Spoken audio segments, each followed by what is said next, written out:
मुकुंदवाडी विश्रांतीनगर ते झेंडा चौक रस्त्याच्या कामामध्ये अडथळा करणाऱ्या बाधित मालमत्ता निष्कासित केली आहे. परंतु मध्येच काही मालमत्ताधारकांनी पुन्हा त्या जागेवर बांधकाम करून आपला निवारा सुरू केला होता. त्यामुळे रस्त्याच्या ड्रेनेज लाईन आणि पददिवे तयार करण्याच्या कामात अडथळा निर्माण होता. याबाबत कार्यकारी अभियंता रस्ते व ड्रेनेज यांनी सदरील अतिक्रमण काढण्याबाबत पत्र दिलं होतं.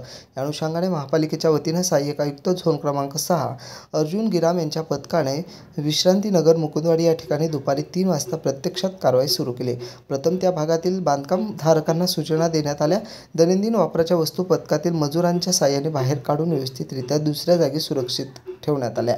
या बाधित मालमत्तांपैकी 2 RCCचे 10 बाय 10 रूम होते, तर इतर 3 पत्र्याचे शेड बांधले होते. त्यामुळे रस्त्याचं काम व फुटपाथ आणि ड्रेनेज लाईनचं काम थांबवण्यात आलं होतं. प्रथम 1-2 नागरिकांनी विरोध केला व आम्हाला मुदत द्या वगैरे सांगत होते. परंतु यापूर्वी जेव्हा या भागात रस्ता मोहीम हाती घेण्यात आली होती तेव्हाच ते पाडण्यात आलं होतं. परंतु त्यांनी पुन्हा जागा बळकावण्याच्या इराद्याने अतिक्रमणे केली होती. ही सर्व बांधकामे आज JCBच्या साहाय्याने जमीनदोस्त करण्यात आली आहे. Bureau report AN news, Sambhajinagar.